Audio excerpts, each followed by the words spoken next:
Bonjour, bonsoir, bonjour selon l'heure à laquelle vous écoutez cette émission. Bienvenue sur Entre deux guerres, l'émission figurine d'Entrejeux Studio. J'espère que vous allez tous et toutes très bien en cette chaude journée ensoleillée d'été pour cette dernière émission de la saison. Alors, première question, bien évidemment, est-ce que vous m'entendez bien? Est-ce que le son est bon? Laisse-moi dire ça en commentaire du chat. Pendant que vous répondez tout ça, je vais un peu meubler, si je puis dire. Ah bah Wag me dit que c'est ok, bah parfait, alors si le son est ok, merci Wag. On va pouvoir attaquer cette émission, donc comme je vous le disais en préambule, c'est... par contre tu as l'air très rond. Désolé bug, mais oui, c'est ma barbe, je suis à moitié roux. Donc je disais, on va pouvoir attaquer cette émission consacrée à la fois aux news, mais aussi aux jeux à embarquer avec soi cet été dans sa valise. Car oui, les vacances et l'été ne signifient pas l'arrêt du wargame, ni le... comment dire? Oui, non, l'arrêt du wargame, c'est un bon résumé. On va pas s'arrêter de jouer juste parce qu'il y a du sable et qu'il fait chaud. Donc je vous propose que nous commencions notre émission par les news, avant d'attaquer notre long format sur ces jeux. Hop là, boum. Vous voyez, avec cette jolie vignette que vous avez dû voir sur les réseaux si vous y êtes passé, ou si vous avez cliqué sur la vidéo si vous êtes sur la rediff, et je me rends compte que je ne suis pas dans le cadre. Mon Dieu, c'est terrible, vous n'allez pas me voir. Et donc je disais, voilà, cette vignette que vous avez soit vue sur YouTube, soit vue sur les réseaux, si vous êtes directement sur le live. Et donc, pour commencer au niveau des news, on va parler de Game Workshop. Alors, les habitués de l'émission me diront, oui mais Max, d'habitude, tu découpes AOS, 40K, etc., etc.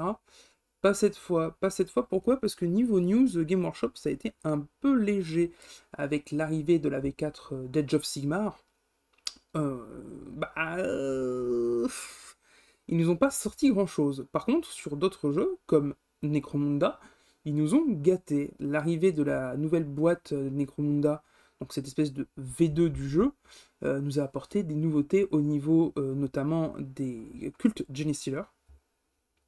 Et, il n'y a pas à dire, pour une armée comme le culte Genestealer à 40K, qui n'avait pas forcément de nouvelles figurines, si ce n'est la nouvelle Kill Team avec les gardes impériaux corrompus, Necromunda nous apporte déjà pour le jeu de jolies figurines, Necromunda, mais aussi pour 40K, des figurines très très chouettes, avec un espèce de nouveau patriarche, mais aussi quelque chose qui ferait un excellent zoanthrope, cet humain muté et à la fois tout gluant et en même temps une très jolie figurine. Voilà, mais c'est pas les seules choses que Necromunda nous apporte. Hop là. On a l'arrivée, pour ceux qui sont des vieux de la vieille comme moi, des spires.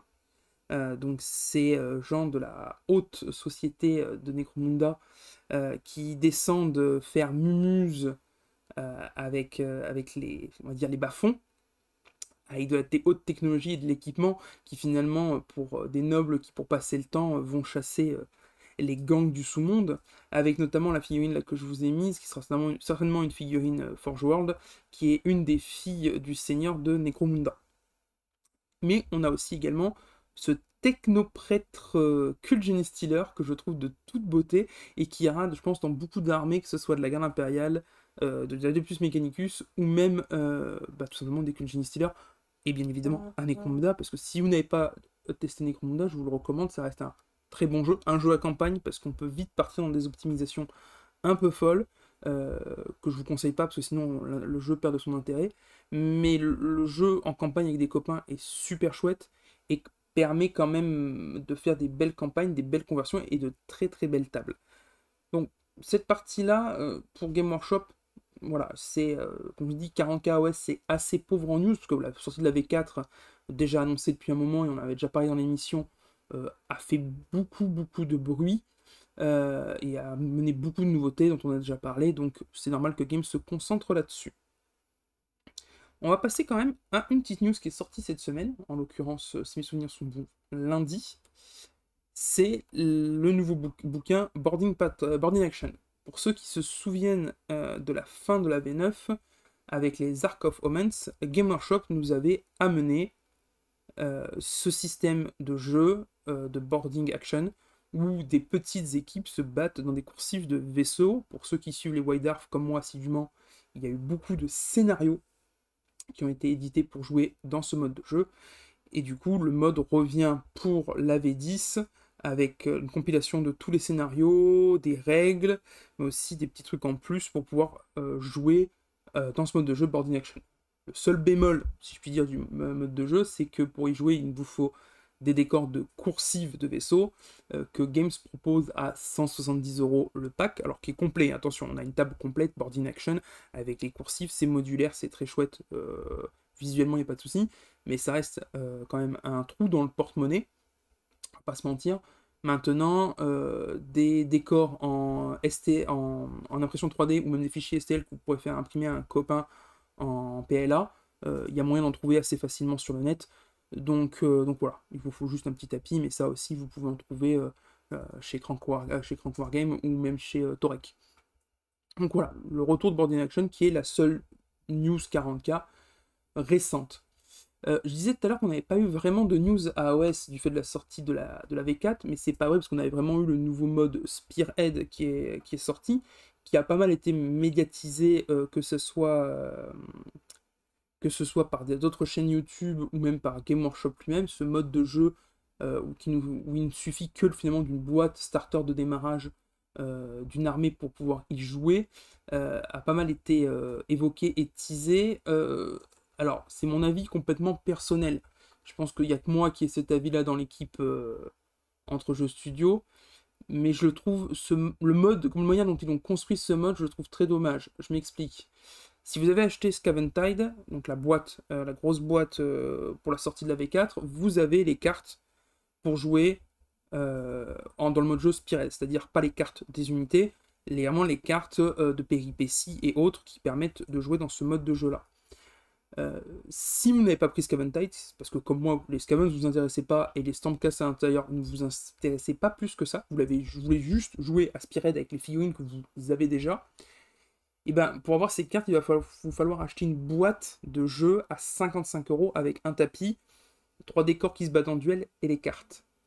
Et je trouve ça vraiment, vraiment dommage. Pour un mode de jeu qui est très bon, très intéressant, là-dessus il n'y a rien à redire, mais il va falloir acheter ce module-là, cette boîte-là, où il n'y a finalement pas grand-chose, 55 € pour une paire de cartes pour jouer à un mode où vous avez déjà des figurines.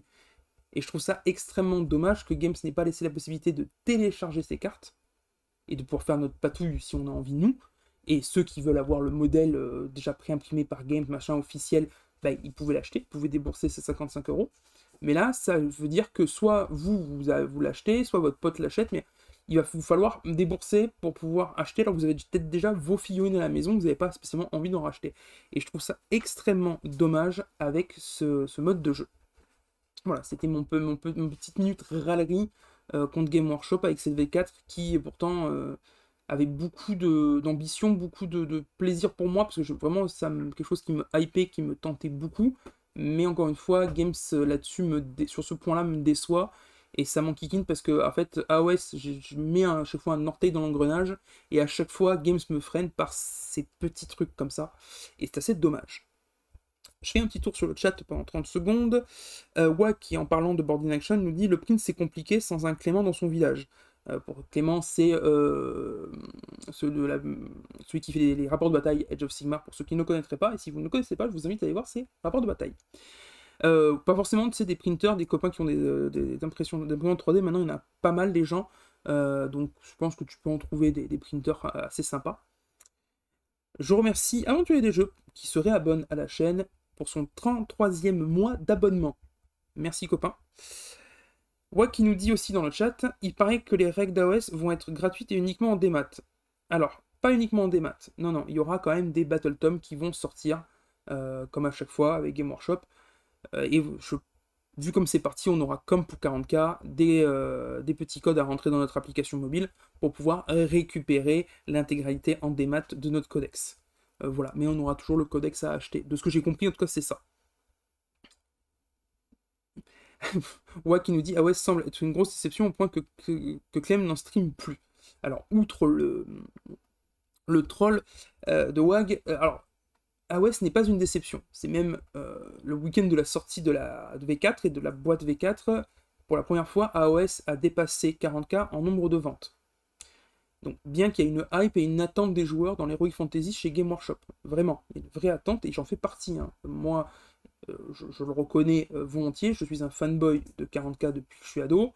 J'avais commencé, j'avais 11 ans, j'en ai 33, donc ça fait 22 ans que je fais du Warhammer. Et je pense que j'ai dû arrêter 40K pendant, allez, peut-être 2 ans. Non pas quand j'étais ado, mais parce qu'il m'avait déçu avec la V6 de 40K. C'est tout. Mais sinon, ah ouais, non, le jeu a l'air très bien. Franchement, j'ai pas eu l'occasion encore de jouer à cette nouvelle version d'AOS, mais en termes de règles, tout ça, c'est bien fichu, ça a l'air hyper intéressant, ça a beaucoup de promesses. Le mode Spearhead, contrairement au combat patrol, donc qui est le mode de jeu simplifié de 40K, bah, il me plaisait beaucoup plus, le Spearhead me plaisait beaucoup plus, mais ce pack de cartes m'a refroidi. Très sincèrement, ça m'a refroidi et du coup, je me dis, mais pourquoi en fait? Pourquoi vous aviez le truc, les Spearhead, franchement, les gens allaient en acheter par paquet de 15, mettre ce truc-là en plus, ça rajoute à la note finale du joueur, et je sais que ça va en freiner plus d'un. Surtout, vous sortez ça, ce mode de jeu-là, au début de l'été, et je pense pas qu'on soit le seul pays qui parte en vacances l'été, donc ça va freiner quand même pas mal de gens, et je trouve ça dommage, vraiment dommage, parce que ça aurait permis d'agrandir la communauté AOS, d'attirer du monde, et de faire venir des joueurs comme moi, vétérans, qui jouent à AOS une fois tous les 36 du mois, qui apprécient l'univers et qui apprécient le jeu, attention, hein, mais qui ne jouent pas régulièrement. Là, avec un petit format comme ça, je suis sûr que j'aurais joué plus fréquemment, et même j'aurais été tenté de prendre plusieurs Spearhead pour pouvoir varier les plaisirs de jeu. Là, ça me freine, sincèrement, ça me freine.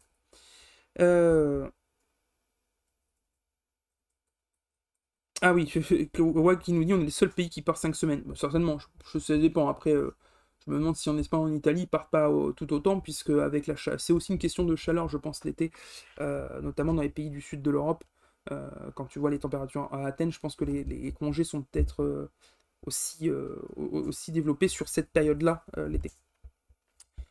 Maintenant que j'ai fini ma râlerie sur AOS, je vous propose qu'on passe à la suite et à la news, j'ai envie de dire, qui est tombée là, cet après-midi.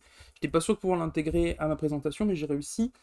C'est pour un sujet dont on parle assez peu sur la chaîne, parce que bah, y a pas souvent des actus dessus. C'est le Seigneur des Anneaux. Alors, bon, vous en doutez, je suis un gros fan du Seigneur des Anneaux, comme je pense beaucoup d'entre nous dans le milieu Warhammer et figurines, que ce soit des films ou même des livres. Et Game Workshop, certes, fait peu de sorties, mais ils ont repris un petit rythme avec des personnages finalement qui ne sont pas forcément tirés des films, mais plutôt des livres.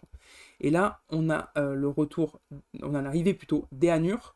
Alors, je m'excuse pour ma prononciation si elle n'est pas bonne. Éanur qui est le dernier roi du Gondor, avant bien sûr le règne d'Aragorn. Éanur est de la maison d'Anérion, donc qui est le frère d'Isildur. Voilà, bon, je vous fais pas toute la genèse, mais en gros, la maison d'Anérion et la maison d'Isildur finissent par se rejoindre par des mariages et donneront, au fur et à mesure des lignées de Dunedain, Aragorn qui deviendra roi du Gondor. Mais voilà, et donc c'est le dernier roi du Gondor avant Aragorn. Très très belle figurine. Je pense qu'on aura aussi des restrictions comme le fondateur du rang Helmhammer. Si je me trompe pas du nom, normalement c'est Helmhammer, je crois bien que c'est ça son... Ou Endhammer, je crois, c'est Helm Endhammer. Faudrait que je revérifie, mais voilà, donc avec des restrictions, on peut pas prendre toutes les figurines de la faction, on peut pas prendre toutes les alliances, parce que c'est à une époque où certains personnages n'existaient tout simplement pas. Voilà, et on a vraiment une très belle figurine, bon ça sera chez Forge World, c'est sûr et certain, puis même la finesse du bouclier, ça se voit que c'est de la résine. Donc voilà, donc une sortie peu commune, et ça fait plaisir quand même de voir que Games n'oublie pas le Seigneur des Anneaux et lui propose des sorties de temps en temps. Alors ça va dans quoi, Éanur? Je le vois pas jouable dans le SDA. Ben si, puisque ça sera dans l'armée du Gondor. Donc tu le joueras en gondoréen, mais avec des restrictions, c'est-à-dire que tu n'auras aucun héros nommé du SDA avec lui. Il sera tout seul, et il sera que des capitaines avec lui, mais tu auras tout le reste, ou peut-être tu n'auras peut-être pas les machines de guerre, mais tu auras les guerriers du Gondor, sans doute les rangers. En allié, tu auras c'est sur fond de combe. Et puis je réfléchis, mais je crois que c'est tout. Je crois que c'est à peu près tout, puisque voilà. Et si, avec le retour annoncé déjà par Games la dernière fois d'Arnor, du royaume d'Arnor, de figurines en plastique, tout ça, je pense que voilà, il aura en alliance les figurines d'Arnor, voire justement euh, peut-être des capitaines d'Arnor qui pourront jouer avec lui dans je pense, dans une formation légendaire ou quelque chose comme ça. De toute façon, on sent qu'il se développe vers ça, cette période-là, avec l'Arnor, le royaume oh, mince, j'ai plus le nom. D'Ardérin. C'est un des trois royaumes qui est donné après, enfin, qui existe après l'Arnor. Voilà, qui donneront après les dunes d'un, tout ça. Mais bon, je ne vais pas rentrer dans les contes et légendes inachevés, sinon on y est encore dans 2 jours. Donc voilà, en résumé, très belle figurine, et très content de voir que Game Workshop nous ressort du SDA. Passons à la suite si vous le voulez bien. Et cette fois avec du Conquest. Alors je suis désolé pour les images, j'ai essayé de faire mon mieux, mais ça a pas mal patouillé. Mais je vais essayer de rendre ça le plus joli possible, tout du moins vous le décrire le mieux possible. Donc Conquest, des news, on vous en a déjà parlé sur la chaîne, pour des sorties, parce qu'on a l'Happy Hour organisé par Parabellum Game à peu près tous les semestres qui parle des news à venir pour le jeu. Et là, on a les annonces de sortie officielles avec les dates et surtout les figurines peintes. Alors déjà, dans un premier temps, on a des nouveautés pour le Old Dominion. Pour ceux qui suivent un peu Conquest ou qui regardent de loin, le Old Dominion, c'est l'armée de morts-vivants byzantine. Et là, grosse nouveauté, on a la sortie des Assassins et des cultistes qui sont les seules unités vivantes de l'armée. Ce sont des êtres humains qui vivent encore sur le territoire de l'Old Dominion et qui cherchent à atteindre l'immortalité, comme les morts-vivants. Donc voilà, ils sont un peu fous. On a 2 unités légères, une de corps à corps et l'autre axée sur le tir. Voilà, je sais pas encore si on va beaucoup les voir en Old Dominion, parce que mon camarade Otal, notre jeu studio qui joue Old Dominion, a l'air de dire que ça enlève des règles au Old Dominion en les ayant, puisque il n'y a pas certains éléments qui se déclenchent comme avec les autres morts vivants quand ils meurent. Donc voilà, à voir s'ils sont intégrés autrement dans l'armée. Donc voilà, des figurines assez chouettes, avec ce côté justement oriental et assassin. Mais c'est pas les seules figurines qui sortent pour le Dominion, puisqu'on a les Catafroy, qui sont les centaures que vous voyez à l'écran, des centaures zombies. C'est en fait, ils nous disent dans le lore qu'ils servaient de messagers pour l'empire du Old Dominion avant que ça devienne un empire mort-vivant, et ils continuent de servir même dans la mort. Et je trouve les figurines très très chouettes, ces centaures morts-vivants, avec leur bouclier. Ça leur fait une deuxième unité de cavalerie d'ailleurs au Old Dominion, et ça c'est assez cool. Ensuite, nous avons aussi des news pour les Sorcerer King, donc les rois sorciers, armée qui est sortie cette année, avec une très grosse boîte, déjà quand même quelques unités, hein, notamment un monstre.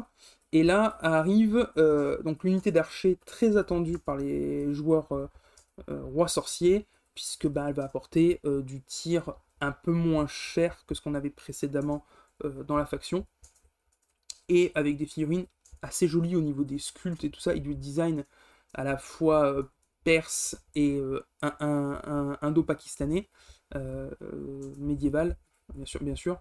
Et non, on a des très jolies figurines, et pareil, unité très attendue par les amateurs, enfin par les joueurs rois sorciers, qui quand même tournaient pas mal en rond sur leur liste à base de djinn et de djinn, sur beaucoup de listes qu'on a pu voir. Donc c'est arrivé salvatrice, si je puis dire, de ces archers, mais pas seulement, puisqu'on a l'arrivée d'une figurine qui était hyper attendue, plus pour son design et son ambiance qu'autre chose, c'est le Mahut. Mahut qui est un éléphant de pierre. Il nous explique dans le lore, je fais ça rapide, hein, le lore des rois sorciers, que les 4 sorciers qui ont fui le Old Dominion à sa chute, qui l'a fait devenir un empire mort-vivant, un a fui avec ses éléphants, dont un qui était un des rois sorciers, il avait son éléphant préféré, qui l'a servi jusqu'au bout pour lui permettre de fuir, et qui est mort. Et fou de chagrin d'avoir perdu son animal de compagnie qu'il adorait tant, il essaye désespérément de le recréer en éléphant de pierre. Il n'y arrive pas. Ses créations sont imparfaites. Il ne retrouve pas l'ami et l'animal de compagnie qu'il a perdu, mais il l'envoie auprès de ses disciples, puisque les rois sorciers ont des cours avec des disciples magiciens. Il les envoie sur le champ de bataille pour les aider, voire même leur donne comme monture. C'est pour ça que sur l'écran, vous voyez l'éléphant avec des archers, donc la version combat avec quand même une bonne force de tir ainsi qu'une bonne force de frappe, hein. Ça reste quand même un gros éléphant de pierre, mais aussi la version en bas avec la sorcière allongée dans les coussins, qui est un personnage, hein, tout simplement, et l'éléphant lui sert de monture. J'adore la figurine, le design, l'esthétique très indo-pakistanais médiéval, vraiment hyper chouette, et surtout la figurine de la sorcière allongée dans les coussins qui mène les armées de façon nonchalante. Il y a un truc très mystique, très bollywoodien aussi, je trouve, dans l'esthétique. Voilà, et puis on le voit en plus le sol avec la rosace au sol de la figurine. Non, on a vraiment une très belle figurine et je pense qu'on en verra sur le table de jeu, pas seulement parce que c'est une figurine qui a du répondant en termes de game, mais aussi parce qu'elle a beaucoup de charisme. Et puis je pense que ça va être une figurine qui va donner des défis techniques à pas mal de peintres. Il fait éléphant tirelire. Oui, c'est vrai que c'est un éléphant de pierre, donc tout de suite ça fait un peu éléphant tirelire, hein, parce que bon, ça reste un éléphant en pierre. Ensuite, qu'est-ce que nous avons? Eh ben, on a un truc qui me ravit au plus haut point, puisqu'en tant que joueur Dwegom, entre autres, il y a des news qui sont tombées cette semaine. Donc, on avait déjà eu le Stoneforge, donc l'espèce de géant de pierre contrôlé par un nain au-dessus qui avait été annoncé. Je suis pas fan de la peinture qu'ils ont faite, mais la figurine est très chouette. En tout cas, je la trouve très chouette. Mais on a eu aussi l'annonce d'un nouveau héros et de nouvelles unités. Alors, nouveau héros, oui et non, puisque le Steel Shaper que vous voyez juste en haut de l'image, la figurine existait déjà, mais là c'est la version qui est censée chevaucher le Stoneforge juste en dessous. Mais en tant que figurine en elle-même, elle est beaucoup plus jolie et beaucoup plus charismatique que celle que nous avions précédemment de Steel Shaper, qui était une figurine de la première génération des créations de Parabellum Game. On voit déjà le bond qui sont faits en termes de technologie et de travail de sculpture entre cette figurine et maintenant celle qu'on a de Steel Shaper, qui est magnifique. On sent vraiment le sorcier nain maudit, puisque son bras, si vous y faites un peu attention, son bras gauche est en train de... C'est pas que des flammes en fait, c'est qu'il est en train de devenir du magma. Les Steel Shapers sont des sorciers nains qui sont allés beaucoup trop loin dans la magie, sont beaucoup trop vieux, et commencent à se, on va dire, déshumaniser, entre guillemets, et sont en train de devenir la matière qu'ils contrôlent. Donc voilà, et je suis très fan de cette figurine. Salut Pierrot, et bienvenue à toi. Voilà, donc ce que je peux dire pour le Steel Shaper, le Stoneforge. Passons à la suite, toujours sur les nouveautés de Dwegom. Truc qui me hype énormément, l'arrivée d'un double kit pour les Berserk et les Magma Forge. Alors, les Berserkers, faut savoir une chose, c'est que c'est la première boîte que j'ai eue sur Conquest, et sincèrement, si je m'étais arrêté à cette boîte-là, je crois que j'aurais pas continué le jeu. Je vous explique. C'était une boîte de la première édition avec leur premier plastique et les premières sculptures. Très clairement, le premier plastique de chez Parabellum, il était vraiment pas top, et la sculpture, à cause de ce plastique, laissait à désirer. Ça a été très dur à monter, très dur à peindre. Maintenant, ils ont appris de leur erreur. J'ai vu l'évolution du plastique au fur et à mesure de mes achats, et aussi finalement de mon avancée dans le jeu. J'ai vu cette évolution qui sont nettement améliorées. Leur plastique est vraiment beaucoup plus agréable à travailler, et la qualité de sculpture est nettement supérieure. Et le fait qu'ils se disent, bon ben on a cette version 1, on va sortir une nouvelle unité de toute façon, donc on va faire un double kit pour que justement les joueurs puissent aussi, les nouveaux joueurs puissent avoir des figurines nouvelles pour les Berserkers, et finalement les vieux joueurs qui veulent jouer plusieurs unités de Berserkers le pourront aussi. Je trouve ça très cool, sachant que finalement cette refonte n'a pas attendu des années, finalement, je crois qu'il doit y avoir 4 ans entre la première version et cette refonte. Donc voilà, donc je les trouve très beaux, les Berserkers, mais aussi les Magma Forge, avec leurs haches de toute beauté.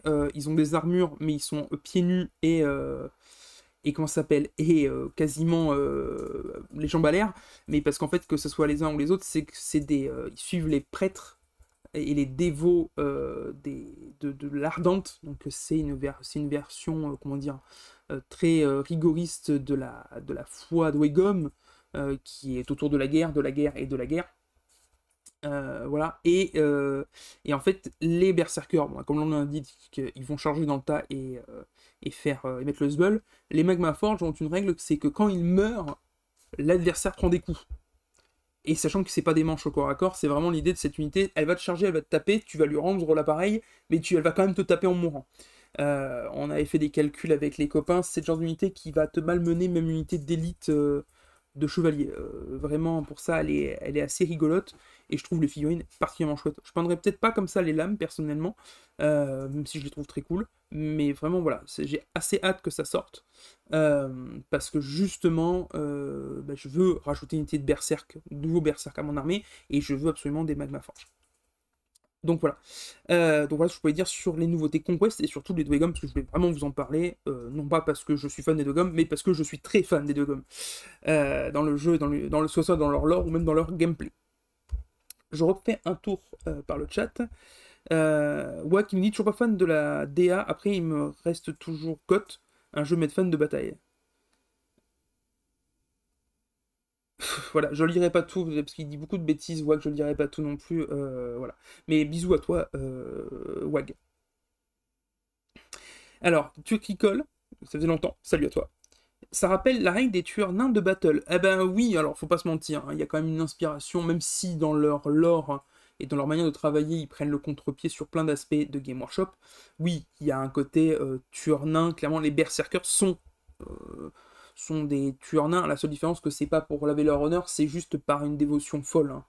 En V1, les berserkers avaient la règle dévot, hein, donc voilà, ils l'ont perdu en V2, mais voilà, c'est des dévots fous de guerre, hein, le cavalier de l'Apocalypse guerre, donc voilà, ils s'enflamment, hein, littéralement c'est des flammes qu'ils ont sur eux, hein, ils s'enflamment eux, de par justement leur folie guerrière.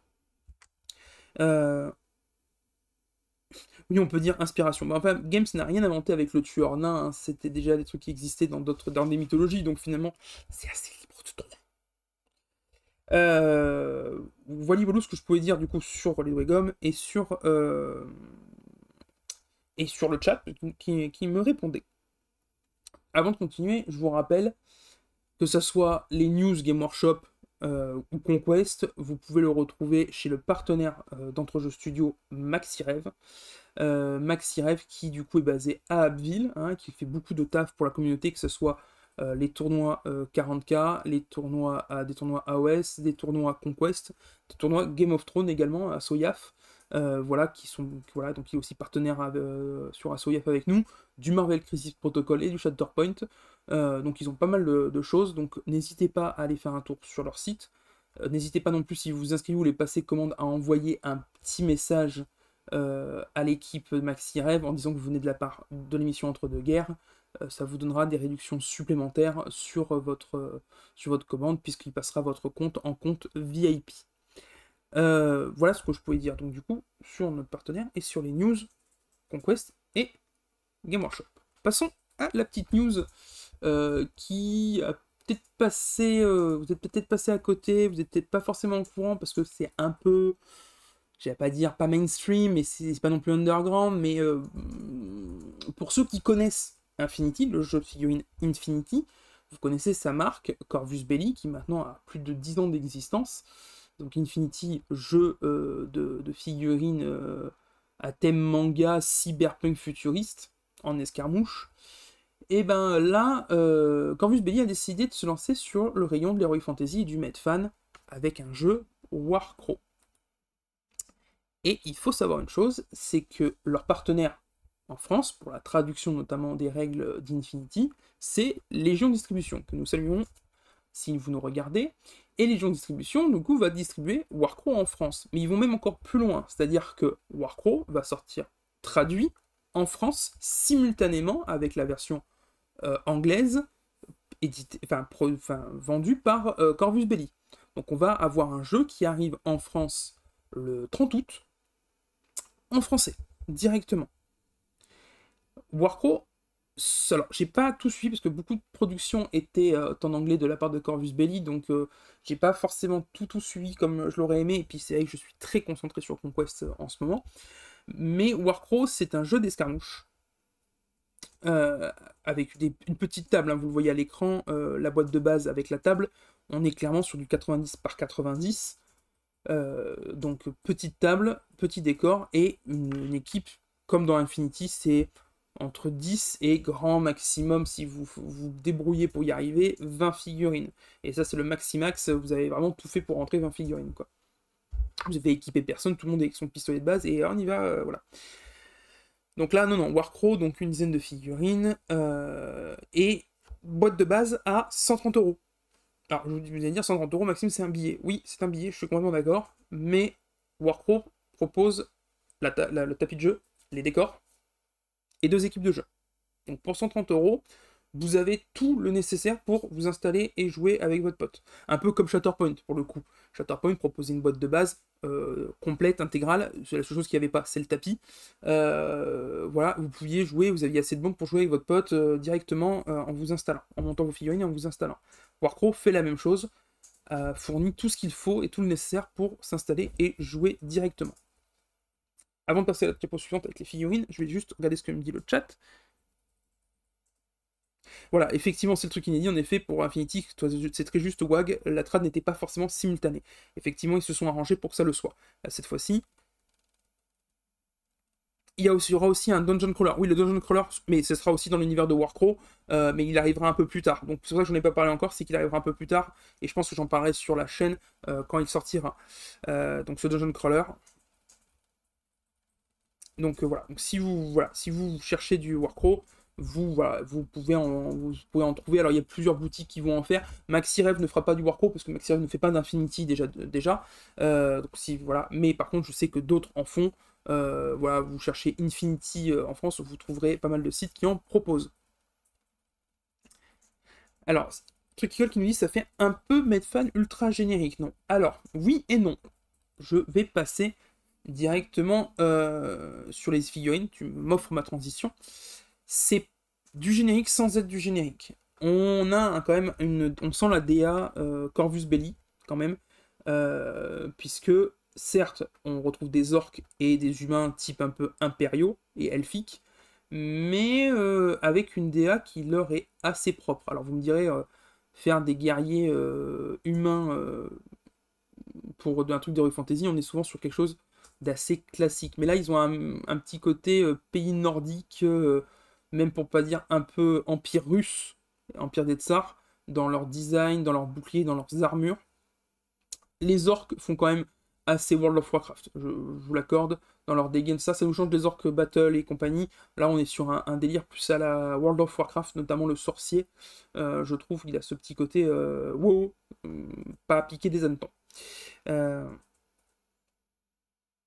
euh, alors oui, Wai qui nous dit les gobelins qu'on a aperçus dans le Dungeon Crawler sont pas mal et originaux. Je pense aussi, comme je dis, je vous en parlerai quand ça sortira pour la partie Dungeon Crawler, mais oui, on a des caractères, des figurines qui sont quand même sur d'autres aspects assez originales. Donc voilà, les figurines, donc ça c'est les 2 bandes qu'il y aura dans la boîte de base. Des figurines très jolies. Bon, après Corvus Belli, on sait très bien qu'ils sont capables de faire de très très très très belles figurines. Pour être moi-même joueur d'Infinity, y avoir pas mal d'Infinity à la maison, je suis assez fan de leurs figurines, même si elles sont extrêmement fines et en métal. Plus trop maintenant parce qu'ils sont en train de passer au plastique, mais jusqu'à présent elles étaient en métal, et je peux vous avouer que quand il faut monter une antenne d'une armure de combat, des fois ça vous fait un peu pleurer parce que c'est tout petit et c'est très fin. Mais ça fait de très belles figurines à côté de ça. Donc voilà, donc les figurines qu'il y aura dans la boîte de base Warcraft, ce sont celles-là. Hop. Et bien sûr, si vous précommandez, comme assez souvent chez Corvus Belli, il y a une figurine exclusive de mercenaires, en l'occurrence notre ami l'ours polaire en armure, figurine que je trouve assez chouette, très titre personnel, avec sa lance et tout ça. Il y a un petit côté, je ne pourrais plus le nom, la boussole du Nord, mais c'est pas ça le titre. Il y avait eu un film avec Nicole Kidman d'ailleurs, où les gens ont des daimons avec eux qui sont reliés, qui sont finalement leur âme qui est hors de leur corps. Voilà, et c'est La boussole d'or, voilà, mais je viens de me souvenir, la boussole d'or. Et donc voilà, je trouve qu'il y a ce côté-là un peu assez chouette, voilà. Ils aiment bien les ours en ce moment. Oui, c'est vrai que les ours, on les avait aussi avec chez les Ariadne en Infinity. Alors, Obi Studio 77, je te salue, et qui dit Warcross sera plastique, il me semble. Je crois bien que ça sera full plastique. Je veux pas m'avancer parce que là aussi c'est un truc que j'ai pas totalement suivi et my bad, hein. Je sais qu'Infinity est en train de faire sa transition vers du plastique. Pour ce qui est de Warcross, je suis pas sûr, donc je voudrais pas vous dire une ânerie. Je pense que la boîte de base sera en plastique puisque le plastique est vraiment en train de se développer chez Corvus Belli. Maintenant, c'est peut-être du métal. Voilà. Je pense que de toute façon, Légion Distribution est en train de communiquer ardemment sur cette sortie. Donc si vous ne suivez pas Légion Distribution sur les réseaux, allez-y. Ils sont très sympas en plus et ils font pas mal de choses, pas mal de jeux de figurines finalement. Et du coup sont très proches de leur communauté, hein. Pour ceux qui ne le savent pas, c'est eux par exemple qui font le jeu, qui distribuent en France le jeu Bushido et qui en font la traduction. Donc n'hésitez pas à suivre leur page Facebook. Je pense qu'ils en parleront un peu plus de la matière des figurines. Euh, non, le truc qui colle, c'est pas celui avec De Niro. C'est pas celui avec De Niro. Ça, c'est Stardust avec De Niro. Très bon film d'ailleurs, Stardust. Si vous savez pas quoi regarder cet été avec les enfants, je vous recommande Stardust. Très très chouette. Très mignon en plus. Ah, bah Wag qui me confirme que oui, ils sont en plastique. Bon, bah écoute, merci Wag si t'as eu l'information. Donc, effectivement, Warcrow, la boîte sera en plastique. Stardust, truc qui me dit Stardust, c'était pas mal. Bah oui, oui, moi j'aime beaucoup Stardust. Voilà. Donc, voilà ce que je pouvais dire sur la sortie Warcrow. Ah oui, si, point important. J'ai failli oublier. Maxime, tu es un vilain. Warcrow, il y a un bouquin de règles qui va sortir aussi, qui sera dans la boîte de base, mais qui sera aussi à part. Et Warcrow est un jeu avec des dés dédiés pour le jeu, qui vont sortir aussi à part pour ceux qui voudraient plus de dés pour lancer plus de boîtes de dés. Voilà, ou même ceux qui après viendront plus tard dans le jeu sans prendre forcément la boîte de base, qui voudront prendre une bande en particulier. Donc voilà, donc par contre, voilà, système de dés, comment dire, spéciaux exprès pour le jeu. À voir ce que ça va donner, hein. Pareil, j'ai pas encore plus lu les règles. Moi, je fais confiance à Corvus Belli quand on connaît la qualité des règles d'Infinity, que ce soit Infinity classique, la N4, la version 4 ou Code One, étant plus partisan de Code One à titre personnel. Je leur fais confiance pour avoir un jeu très très sympa sur Warcrow. Si j'ai l'occasion de le tester d'ici là, je pense que je vous en parlerai plus en profondeur, peut-être même dans un long format de l'émission Entre deux guerres, allez savoir, mais voilà. Donc Warcrow, ça arrive à la fin de l'été, en français, grâce à Légion Distribution, et n'hésitez pas à suivre les réseaux de Légion Distribution, qui fera la communication autour du jeu, et je pense même nous fera peut-être des reviews des parties du jeu. Je vous propose donc, maintenant qu'on a fait le tour un peu de ces news, et de tous les éléments qui arrivent incessamment sous peu, en été, qu'on passe à notre long format. Je pense que vous êtes nombreux à l'attendre. Et le long format de ce soir, comme je vous l'avais promis, c'est des jeux à amener avec vous cet été. Une petite sélection de jeux à embarquer avec vous cet été. Commençons, si vous voulez bien, avec le premier, Gazland. Alors vous allez me dire, mais Gazland, pourquoi un jeu de l'été, tout ça? J'ai réfléchi, en bon papa que je suis, je me suis dit, bon, alors le mien encore, ça va, il est encore petit, c'est pas trop compliqué de l'occuper tout un été, hein, vous lui donnez une feuille et un feutre et il va faire plein de dessins. Et il sera content. Quand ils sont un peu plus grands, pas encore ados, mais un peu plus grands, les occuper c'est plus difficile. Et je me suis dit, mais Gazland, outre le fait qu'on joue avec finalement des Hot Wheels, le principe du jeu c'est de customiser et de jouer avec des Hot Wheels, qu'est-ce qui nous empêcherait pas de faire avec son enfant, ses enfants, de dire chacun, papa va acheter un petit pack de Hot Wheels, il y en a à 15 balles, chacun prend sa Hot Wheels, chacun fait son activité finalement de customisation avec la boîte à rabio de papa ou de maman, hein, soyons pas sectaires, papa et maman, et on custom sa petite Hot Wheels qu'on a acheté tous ensemble, on la peint ensemble, et on joue avec. Et je pense que vous avez passé un bon moment, quelques bonnes après-midi entre la création, la customisation la voiture de tout le monde.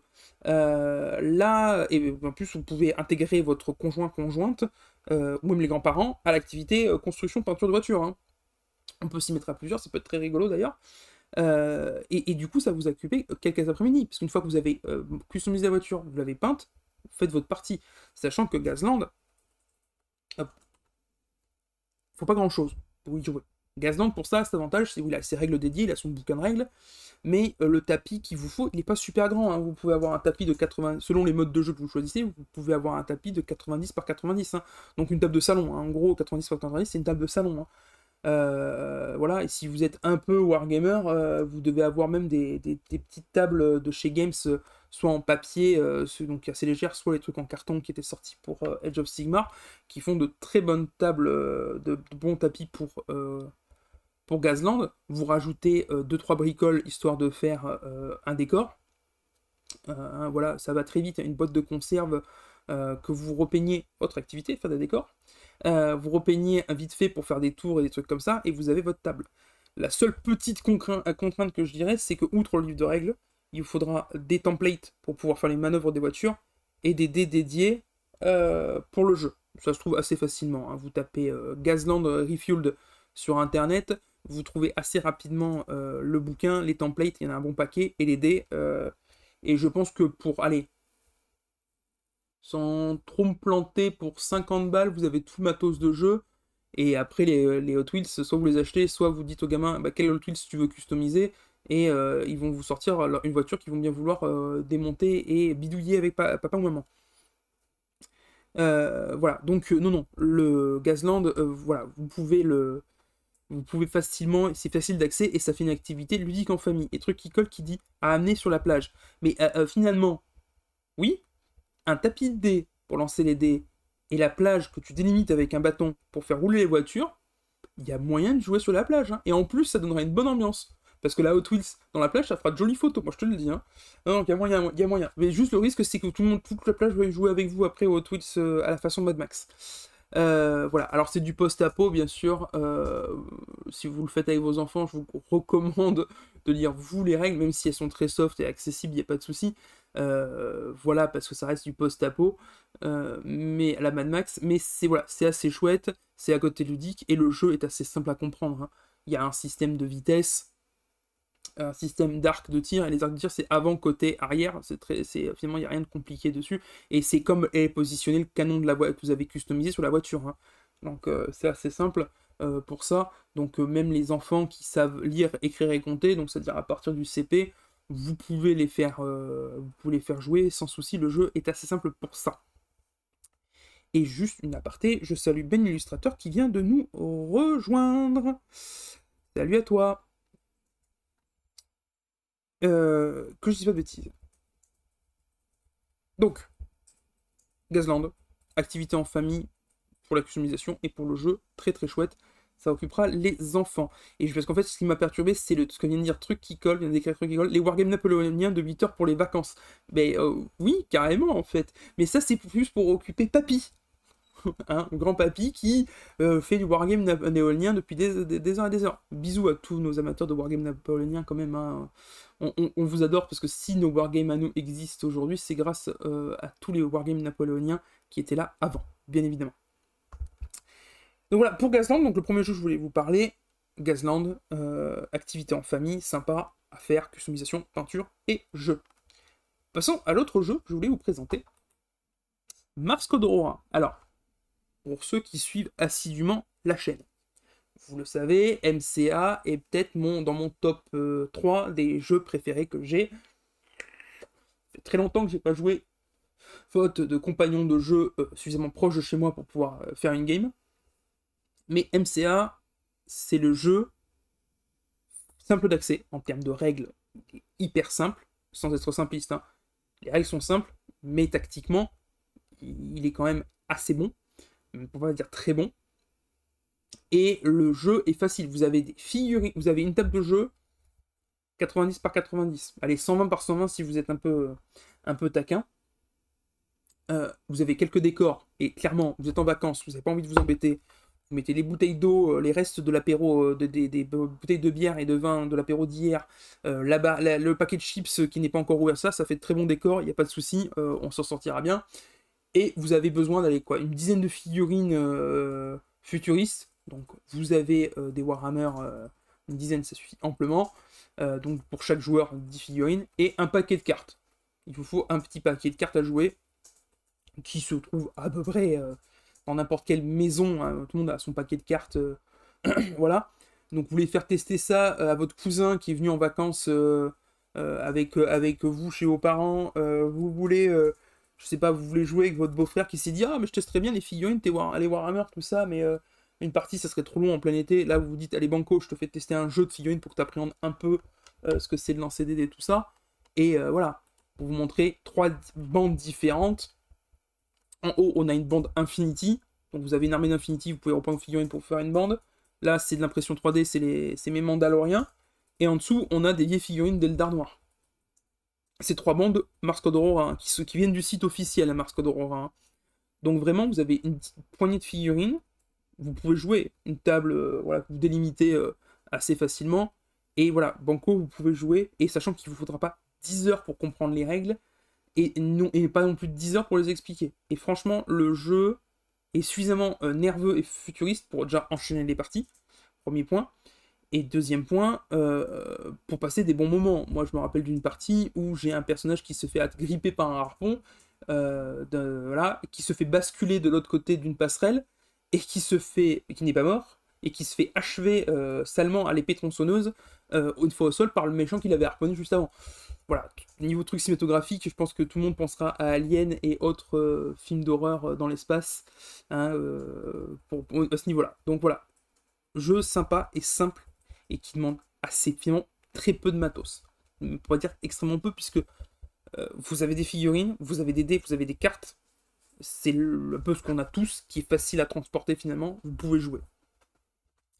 Donc voilà, Mars Code Aurora, vraiment que je vous recommande déjà en général, mais là pour l'été, si vous voulez pas vous charger trop et vous voulez faire tester des jeux à des gens, ou même vous jouer avec des potes, facilement, rapidement, c'est très très très bien. J'en profite pour lire le chat avant de passer à la suite. Voilà, Tricol qui dit on fait des bisous aux joueurs Napoléon et aux Prusses sans qui il n'y aurait pas eu de wargame napoléonien. Oui, c'est vrai que le wargame c'est autrichien et prussien puisque c'était dans les écoles militaires. Tout à fait, tu as raison. Truc qui colle, oui, Mars Code Aurora, tout à fait, est à 15-20€. Le bouquin de règles Mars Code Aurora est à 15-20€, sachant que il est aussi à l'impression à la demande de mémoire. Du coup, vous pouvez le trouver à l'impression à la demande, et je crois que c'est 20 balles avec la livraison.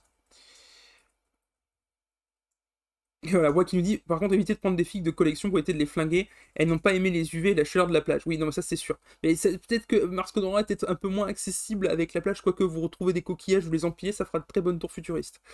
Est-ce qu'on peut utiliser des Hot Wheels? Alors, Mars Code Aurora, est-ce qu'on peut utiliser des Hot Wheels? Ça dépend, si tu prends des Hot Wheels Transformers, il y a peut-être moyen que tu le fasses. Il y a peut-être moyen de faire des Hot Wheels Transformers sur Mars Code Aurora. Pourquoi pas, hein, tout est possible, hein, l'univers est suffisamment permissif. Et puis surtout, la seule limitation, c'est notre imagination. Hein. Il faut juste que ce soit cohérent. Il y a 3 catégories de figurines dans le jeu. Les catégories 1, 2, 3. Et plus on monte, plus c'est des mecs balèzes en armure lourde et tout ça. Donc tu fais petit, moyen, grand, et ça marche très bien aussi. Hein. Voilà, donc non, je pense qu'il y a moyen avec des Hot Wheels Transformers, tu peux peut-être faire quelque chose. Maintenant qu'on a vu MCA, je vous propose qu'on passe à notre 3e jeu dont je voulais vous parler ce soir pour les jeux de l'été. C'est Saga. Ah, vous allez me dire, Mad Max, qu'est-ce que tu nous fais là? Saga. Ok, mais c'est de l'historique, Saga. Eh ben pas forcément. Alors Saga est de l'historique. Donc si vous avez décidé de faire jouer Grand Papy, ou même Papa qui est un fan d'historique, eh ben Saga c'est très bien. Mais Saga aussi, il a un mode de jeu, un supplément qui s'appelle l'âge de la magie. Voilà, donc l'âge de magie, l'avantage, c'est que vous pouvez recycler vos figurines AOS et Heroic Fantasy. Si vous allez chez votre pote pour les vacances, ou même chez votre beau-frère, qui lui aussi est un joueur de Warhammer, mais vous dites, je vais pas me trimballer toute mon armée Edge of Sigmar, il pique mon armée, je ne sais pas moi, The Old World avec moi pour aller en vacances. alors que j'aimerais bien faire quelques parties avec mon beau-frère, Saga, il est fait pour vous. Saga, le maximum du maximum du maximum que vous allez jouer à Saga, c'est 72 figurines. Et vous avez quiché pour jouer 72 figurines. Je vous le dis, hein, vraiment, vous y avez mis tout votre petit cœur pour mettre vos 72 figurines. Vraiment. Vous avez joué avec des paysans, en fait. Vous avez joué un seigneur et que des paysans avec lui. Saga, vous allez jouer généralement, allez, 30 figues. 30 figues. C'est du jeu de bataille, hein. On est sur du jeu de micro-bataille plutôt. C'est 30 figurines. La seule, allez, la seule truc que vous pouvez dire sur Saga, c'est il faut un peu de matos. Un peu de matos, alors, faut pas une grande map, hein. La map, de mémoire, c'est du 120 par 120. Selon le mode de jeu auquel vous jouez, vous pouvez réduire un peu.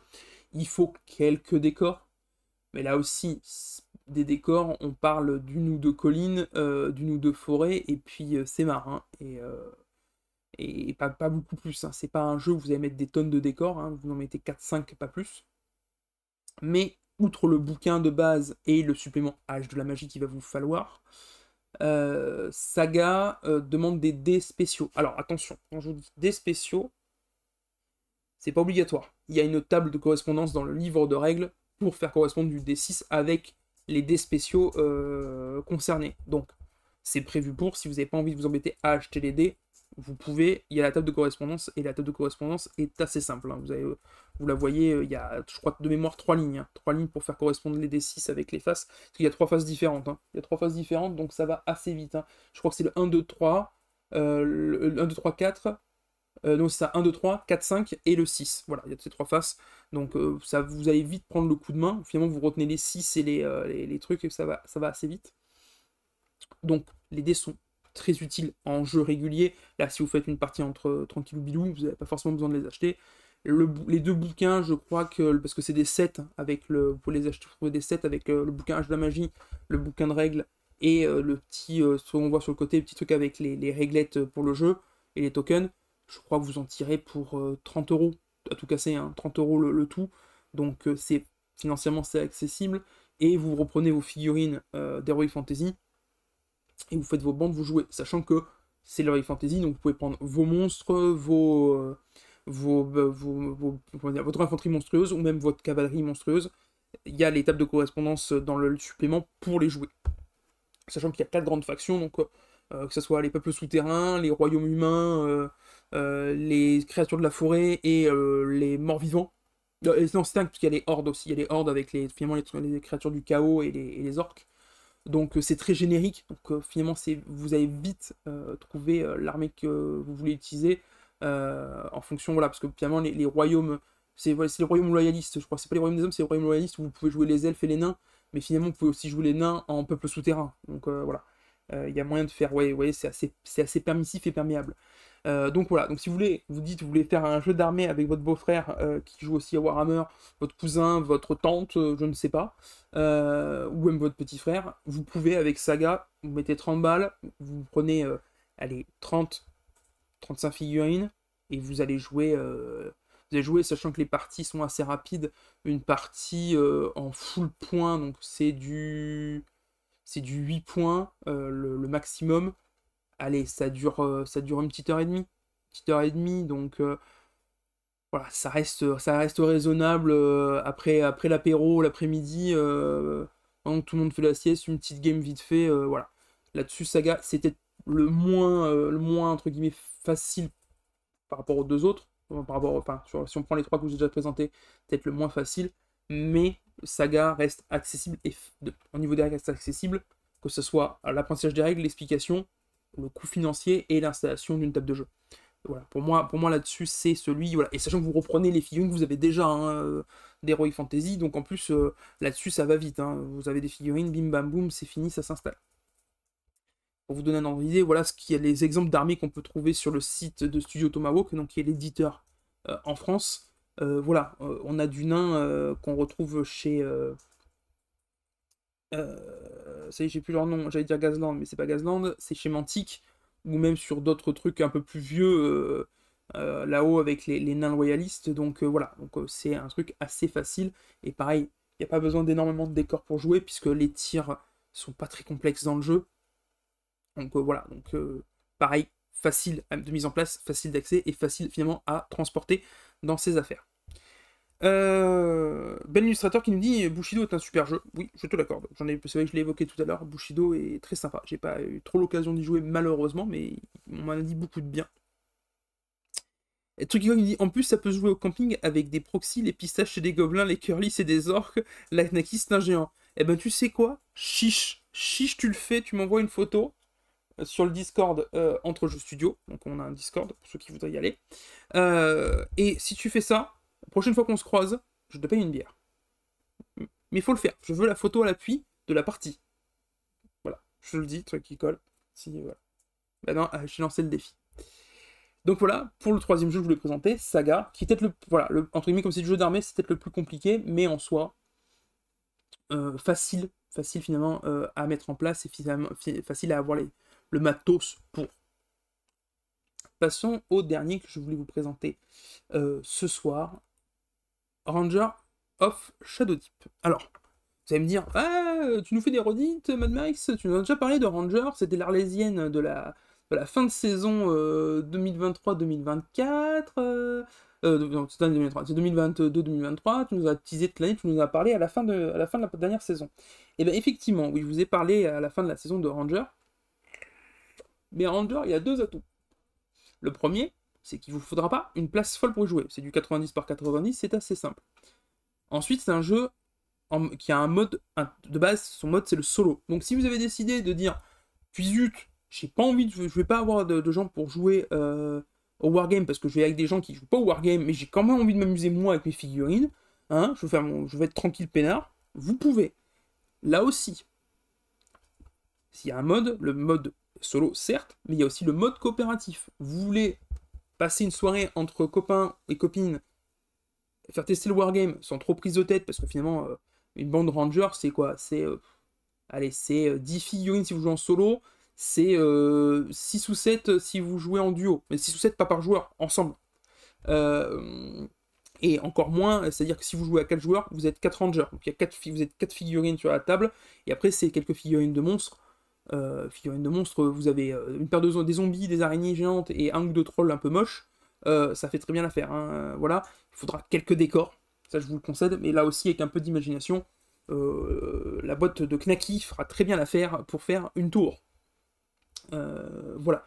Ranger pour ça est assez accessible, même s'il existe des figurines dédiées à Ranger, de chez North Star Miniature, enfin en tout cas North Star a créé des figurines pour le jeu, c'est pas le jeu qui a donné les figurines, c'est North Star a fait des figurines pour le jeu, mais c'est pas eux l'éditeur, hein, c'est Osprey Game, l'éditeur de Ranger. Vous pouvez reprendre n'importe quelle figurine de fantasy, là on le voit très bien, les designs sont assez classiques, hein, c'est de l'heroic fantasy classique, donc voilà, donc vous pouvez vous faire votre kiff, vous, dans votre coin, si vous essayez de jouer tout seul, parce que vous avez décidé, moi j'ai envie de faire du wargame pendant l'été, même si j'ai pas les potes à côté, ou si mes potes avec qui je suis en vacances n'ont pas envie de faire du wargame, j'ai envie de faire du wargame tout seul, là, je boude, voilà. Ou si vous voulez faire découvrir du wargame facilement, avec une ambiance un peu heroic fantasy, tout ça, sans tomber forcément dans dire, allez, on sort mes bouquins de jeux de rôle, je fais une partie de jeu de rôle, Ranger, il est très bien pour ça. Il est très bien sur ça, et pareil, c'est un jeu très accessible, pas prise de tête, il n'y a pas 15 000 règles à comprendre, ça se comprend très facilement et très rapidement, et vous pouvez du coup les expliquer très facilement et très rapidement. Pardon, il y a Truckigol qui envoie un message sur le chat en disant Saga, l'âge de l'apéro. Je valide. Je vais envoyer un message sur Tomahawk. Faut qu'on fasse ça. Faut qu'on fasse cet âge-là. Voilà. Avec, bien sûr, les batailles se passent sur des terrains de pétanque. Ouais, ça commence à se voir que c'est un prétexte pour te refourguer toutes tes lubies. Non, non, bah, si je vais vous refourguer toutes mes lubies, les gars, vous avez pas fini. Hein, mais là, ce que vous voyez souvent derrière moi, là, c'est souvent mes comics et un peu mes jeux de rôle. Il y en a autant en bouquin de jeux de figurines. Hein. Maintenant, en vieillissant, je fais en sorte que j'ai des jeux avec des figurines dédiées, mais il faut que les jeux d'à côté, je puisse réemployer mes figurines des jeux dédiés dans d'autres jeux. c'est la règle maintenant, sinon j'aurais plus de place. Donc voilà, Ranger, vous pouvez jouer avec des copains assez, ou même tout seul. Voilà, c'est un peu cette partie-là, un peu, vous décidez d'être un peu tranquille, de jouer vous, sans vous prendre la tête, c'est-à-dire profiter de vos vacances pour faire du wargame tranquillou bilou. Ranger, il est très bien pour ça.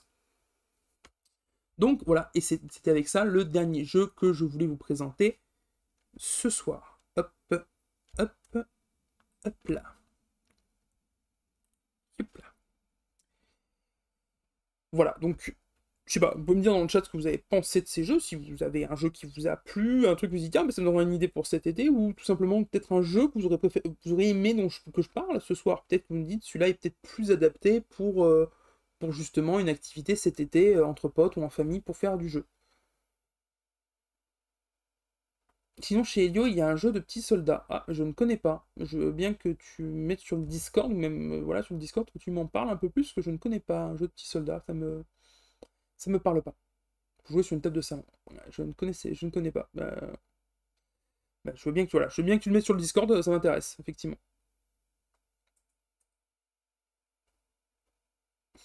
Il y a un jeu gratuit sur Helldiver qui s'appelle Helldoomer de mémoire. Il était sur One Tabletop. Attends, Helldiver, le jeu vidéo? Le jeu vidéo? Si. Parce que si c'est le jeu vidéo qui est adapté en jeu de figurines, là aussi ça m'intéresse. Parce que finalement j'en ai un qui pourrait s'adapter, c'est Doomed Apocalypse de chez Osprey Game. Parce que je ne vous ai pas encore parlé parce qu'il n'est qu'en anglais. Il est un peu. Il est très simple, mais un peu. Il y a deux trois subtilités à comprendre qui sont un peu chiantes, surtout quand on maîtrise pas la langue de Shakespeare. Mais Doomed, et au niveau conversion, il y a moyen de se faire plaisir, d'ouvrir sa boîte à radio, la renverser par terre, et dire bon alors, faut que je crée un truc. Mais là, il y a quelques jeux qui vont arriver en français. En français, parce que c'est traduction de l'équipe. Studio 621, donc les créateurs de Mars Code Aurora, qui ont traduit Forbidden Psalm. Donc là aussi, niveau conversion, il y aura moyen de se faire plaisir. C'est Doom Diver. Ah, j'aurais regardé ça. Moi, j'ai regardé. Little Soldier de chez Helio. Ah bah écoute, Little Soldier, j'irai regarder. Effectivement, s'il y a un mini wargame chez Helio, ça peut m'intéresser. Et Doom Diver aussi, j'irai regarder parce qu'effectivement, ça peut m'intéresser. Si ça vient de l'univers de Helldiver, ça peut effectivement m'intéresser beaucoup. C'est pour les enfants peut-être. Mais après, tu sais, pour les enfants, il y a pas mal de jeux qui existent de wargame qui sont accessibles pour les enfants. Donc je parlais de Gazland tout à l'heure.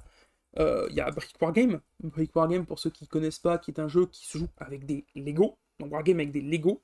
La seule chose qu'il y a, c'est qu'il faut acheter le kit, entre guillemets, du créateur pour avoir... Vous pouvez le faire vous-même, mais je vous recommande d'acheter le kit du créateur. C'est quand même plus simple pour avoir les réglettes à la bonne taille, tout ça, sans se prendre la tête à devoir chercher sur le site de Lego.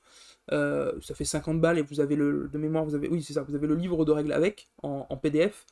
Et ça se joue avec des Lego, tout simplement. Hein. Donc vous avez des Lego à la maison avec vos enfants, vous pouvez jouer avec eux sans souci. Je sais que j'en ai pas parlé ce soir, mais c'est avec Brick Wargame, j'en ferai un long format à l'occasion, mais Mathieu, donc de l'équipe d'Entrejeux Studio, a aussi le jeu. Ça fait un bon moment que on se dit qu'il faudrait qu'on fasse un truc sur Brick Wargame, et je pense que si je fais quelque chose, je pense que je ferai directement avec lui un truc combiné, on va dire ludique squad entre deux guerres, justement sur le sujet. Il y a pas My Little Wargame napoléonien pour constituer les grandes batailles historiques avec des Lego. Non, ça n'existe pas. Non, non, non, non. Malheureusement, ça n'existe pas. Par contre, il pourrait nous faire un Wargame My Little Pony, puisqu'on a un JDR My Little Pony. Pourquoi pas. Mais je pense que ça serait gore. Un Wargame My Little Pony, ça serait un peu gore. Alors, il y a Silver Bayonet, effectivement, en My Little Wargame napoléonien. Puisque c'est de l'escarmouche fantastique napoléonienne. Le problème, c'est que. Alors, j'ai Silver Bayonet, je n'ai pas eu l'occasion de le tester ni d'y jouer, faute de partenaires de jeu suffisamment hypés, en tout cas autant hypés que moi pour le tester et y jouer. Maintenant, c'est tout en anglais. C'est vrai que bon, c'est un jeu accessible pour l'été, on n'a pas forcément envie de se farcir un bouquin en anglais de règles pour pouvoir jouer. C'est aussi pour ça que j'ai fait une sélection de jeux en français. Bon, Turnip 28, je sais pas si Turnip 28. Alors, Turnip 28, pour ceux qui ne connaissent pas, parce que avant que je me lance dans l'explication un peu folle, Silver Bayonet, c'est du napoléonien fantastique et horrifique par le créateur de Frostgrave, donc système assez simple, facile d'accès, tout ça, tout ça. Qui du coup reprend les codes de l'escarmouche, mais vous êtes des officiers de l'armée des armées en guerre pendant l'époque napoléonienne qui chassent le monstre avec justement des personnes avec des Donc vous êtes un officier lambda, mais vous avez de l'équipement, vos hommes, c'est des soldats lambda, de temps en temps, il y a un prêtre, un chercheur de l'occulte, ou une sorcière, mais en gros, vous êtes vraiment un chasseur de monstres, quoi. Et pas forcément fantastique, quoi. Par contre, en face, vous avez du loup-garou, du vampire et des trucs comme ça. Sur niveau 28, c'est... Oui, l'avantage sur niveau 28, c'est que tu peux y jouer avec des radis. Oui, c'est vrai que c'est un peu l'ambiance du jeu.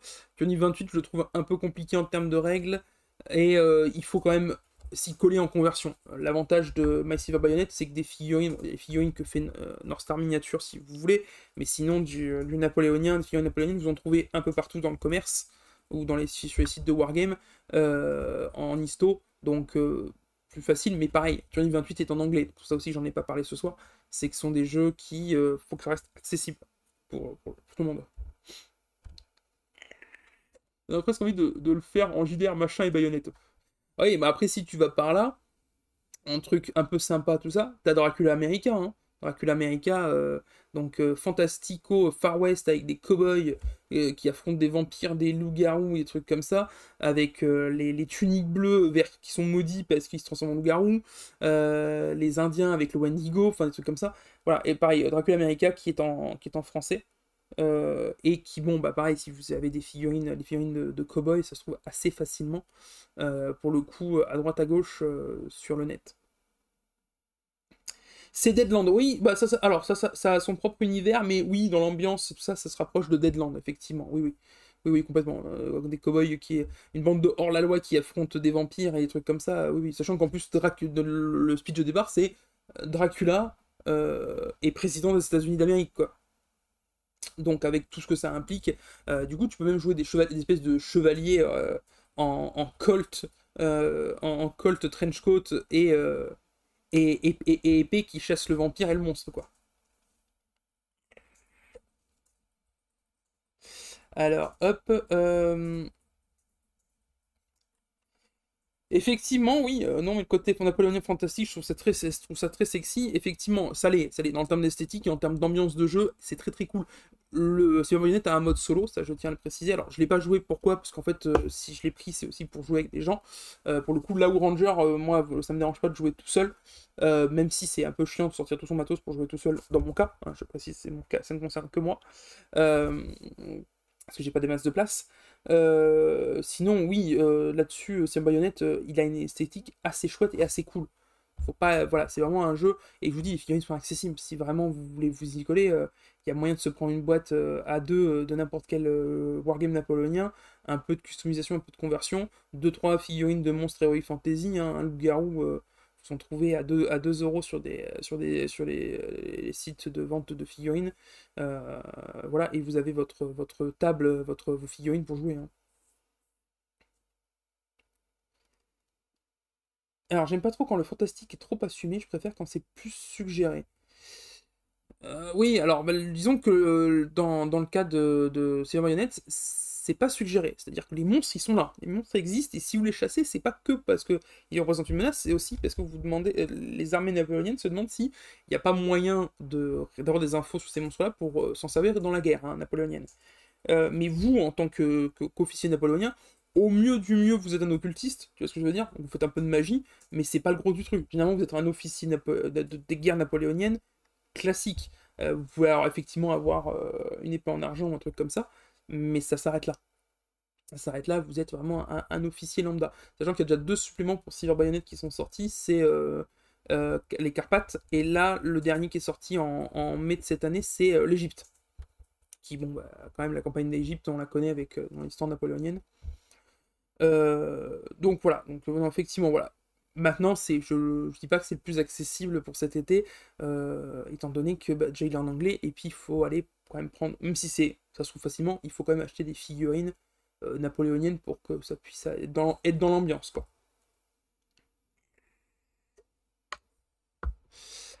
Et bah écoutez, je crois qu'on a fait le tour de cette émission de ce soir. Je regarde quand même le chat. Ah, alors attends. Il y a quand même des gens qui répondent dans le chat, je vois des trucs popés de partout. Bushido, règle gratuite en VF sur le net, et un starter chacun, et hop. Je suis d'accord avec toi. Je suis d'accord avec toi, Ben Illustrator. Je vais pas te dire que là-dessus, on ne peut pas aller vers Bushido de façon simple. Maintenant, c'est des figurines dédiées, donc tu peux pas, comme là je l'avais expliqué, tu peux pas réemployer des figurines que tu as déjà, qui était un peu le but de mon jeu de l'été, entre guillemets, et faut pas de monter. Faut pas de monter, et surtout, faut avoir un collègue de jeu qui veut te suivre dans Bushido. C'est ça aussi le problème, souvent. Inciter un pote à se lancer dans un jeu, je pense qu'on a déjà tous vécu en dehors des jeux Game Workshop, donc je les sors directement, inciter et faire venir un pote dans un wargame, c'est toujours un peu compliqué, entre guillemets, puisqu'il y a cette part d'investissement dans les règles d'un nouveau jeu, investissement je parle en termes de lecture, mais aussi investissement financier dans du nouveau matériel, du temps de peinture, etc. etc. Et c'est ce qui peut freiner des copains à se lancer dans un jeu. L'avantage des jeux avec des figurines non dédiées, c'est que finalement vous pouvez prendre les figurines que vous avez déjà. Et finalement l'investissement ne se fait qu'au niveau des règles. Et donc même si Bushido, pour avoir lu les règles, c'est simple et c'est facile d'accès, il y a cette part financière de ça qui peut restreindre des gens. Bah, disons-le, voilà, il y a ça. Maintenant, ça n'enlève rien à la qualité des figurines, à la qualité du jeu et de l'univers qui est très chouette. Là-dessus, Bushido, si vous voulez vous lancer dans Bushido, comme le dit Ben l'illustrateur, les règles sont gratuites sur internet pour le jeu. Et si vous arrivez un pote qui est intéressé, allez-y, foncez. Les figurines sont très chouettes et le jeu est très sympa. Vraiment, vraiment, voilà.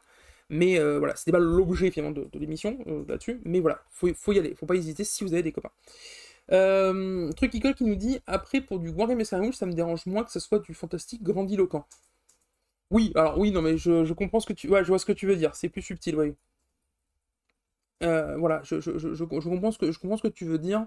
Voilà, il faut faire la part des choses entre finalement le jeu, le wargame avec figurines à la sauce Game Workshop, donc jeu d'armée, et le jeu d'escarmouche quand même avec moins de figurines, et finalement c'est moins grave s'il y a un peu côté un peu plus aventure D&D et compagnie là-dessus.